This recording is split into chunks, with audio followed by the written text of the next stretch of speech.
इच्छाधारी नागिन पार्ट 3। जो महिला सोनिया के बारे में सब कुछ जानती थी और जिसे सोनिया को उसकी इच्छा पूरी होने के बाद अपने माँ पिताजी के साथ ही रहने की सलाह दी थी, वो एक ज्योतिषी थी। उसका नाम कत्यानी देवी था। कत्यानी देवी बहुत ही बड़ी ज्योतिषी थी। वो जानती थी कि अभी भी सोनिया एक इच्छाधारी नागिन है। वो जो चाहे वो कर सकती है। लेकिन उसने सोनिया की मां की बुरी हालत देखकर ये कह दिया था कि सोनिया उन लोगों के साथ रह सकती है और किसी को उससे कोई खतरा नहीं। सोनिया के पिताजी अक्सर काम के सिलसिले में बाहर ही रहा करते थे। सोनिया की मां अब सोनिया को लेकर और सतर्क हो गई थी। अब वो उसे हर वक्त अपने साथ ही रखा करती थी। उसे डर था कि सोनिया कहीं उससे दूर ना चली जाए। सोनिया, आज से तुम मेरे साथ ही सोओगी। मैं नहीं चाहती तुम मेरी आंखों से जरा भी दूर जाओ। माँ, आप क्यों चिंता करती हैं? मैं कहीं नहीं जाऊंगी। अच्छा ठीक है, आप कहती हैं तो मैं आपके साथ ही सोऊंगी। लेकिन हाँ, आप ज्यादा परेशान ना हो। मैं आपको छोड़कर कहीं नहीं जाऊंगी। सोनिया, मैं क्यों परेशान होने लगी? बल्कि मैं तो बहुत खुश हूँ जो मुझे तुझ जैसी बेटी मिली। रात का वक्त था। सोनिया अपनी माँ के साथ सो रही थी। तभी अचानक वो उठ गई और छत पर चली गई। छत पर जाने के बाद वो छत से कूदकर पास वाले घर की छत पर चली गई। सोनिया यही कर रही थी। कभी इस छत पे चली जाया करती थी, कभी उस छत पे चली जाया करती थी। सोनिया की माँ की आंख खुली। सोनिया को अपने पास ना पाकर सोनिया की माँ सोनिया को चारों ओर ढूंढने लगी। सोनिया कहीं नहीं मिली। तब सोनिया की माँ एक बार छत पर सोनिया को देखने आई। सोनिया की माँ ने देखा कि सोनिया पड़ोसी की छत पर टहल रही थी।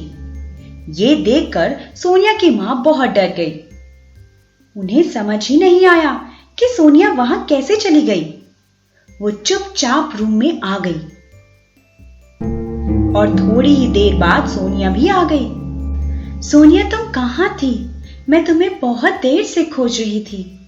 माँ, मैं छत पर टहल रही थी। नींद नहीं आ रही थी, इसीलिए। सोनिया की माँ ये समझ नहीं पाई कि सोनिया झूठ क्यों बोल रही है। अच्छा ठीक है, अब सो जाओ। सोनिया और सोनिया की माँ दोनों सो गए। फिर सुबह होते ही सोनिया की माँ ने सोच लिया कि वो कात्यानी देवी के पास जाएगी और सोनिया की इन हरकतों के बारे में पता लगाएगी। सोनिया की माँ कात्यानी देवी के पास पहुंची। मुझे समझ नहीं आ रहा, सोनिया ऐसी हरकतें क्यों कर रही है? आपने तो कहा था अब सब कुछ ठीक हो गया है। इच्छा पूरी होने के बाद सोनिया कुछ भी नहीं करेगी। वो आम लोगों की तरह रहेगी, लेकिन वो तो कुछ अजीब अजीब सी चीजें कर रही है।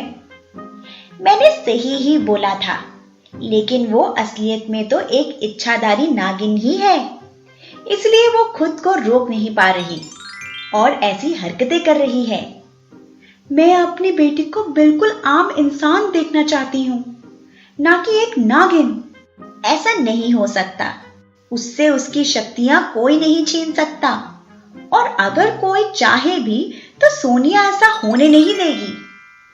अच्छा ठीक है, फिर मैं जाती हूँ। देखती हूँ सोनिया अभी क्या कर रही है। ये कहकर सोनिया की माँ घर वापस आ गई। एक धूमदेव नाम के दुष्ट राक्षस ने सोनिया के बारे में पता लगा लिया था। वो राक्षस सोनिया की सारी शक्तियां खुद हासिल करना चाहता था। वो सभी को अपना गुलाम बनाना चाहता था। इसीलिए उस राक्षस ने सोच लिया कि वो अब सोनिया से उसकी सारी शक्तियां ले लेगा।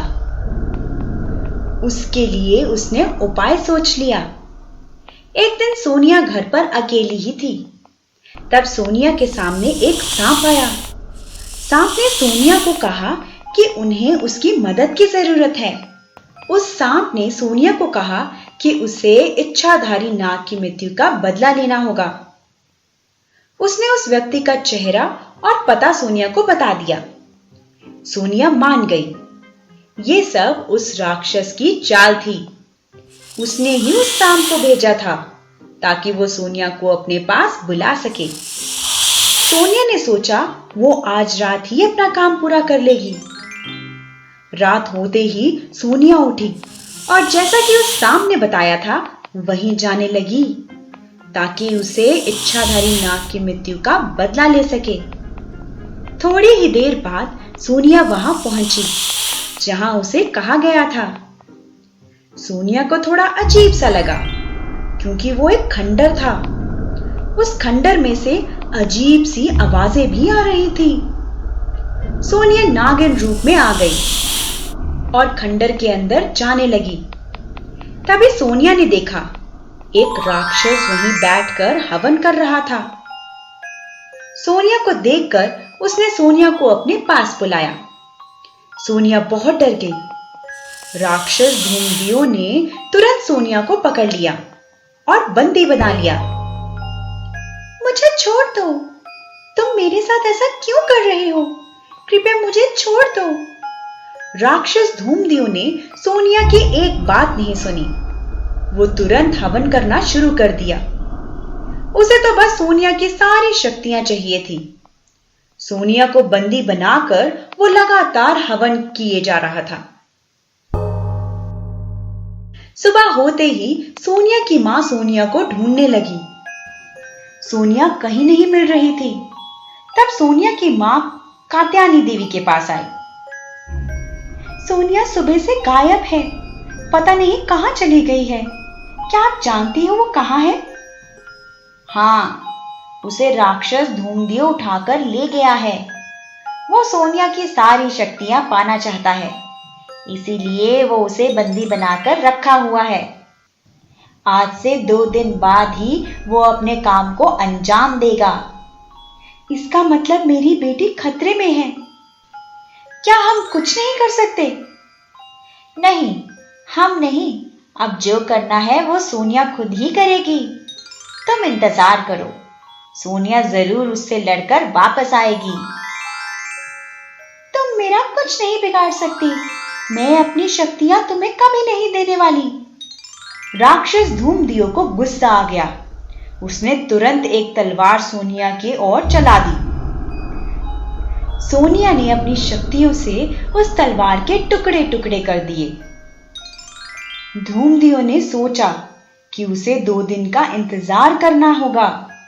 उससे पहले वो इसका कुछ नहीं कर पाएगा। धूमदियो लगातार हवन करता रहा। 2 दिन बीत गए। अब सोनिया से उसकी सारी शक्तियां हासिल करने वाला दिन आ गया था। धूमदियो सोनिया को पकड़कर हवन के सामने लाया और तलवार से उसकी पूंछ काटनी चाहिए। सोनिया तुरंत अपने असली रूप में आ गई। तुम कुछ भी कर लो, अब मैं अपने नागिन रूप में नहीं आने वाली। धूमदियो ने हवन में से राख निकाली और सोनिया के ऊपर फेंकने लगा। सोनिया को उस राख से बहुत जलन हो रही थी।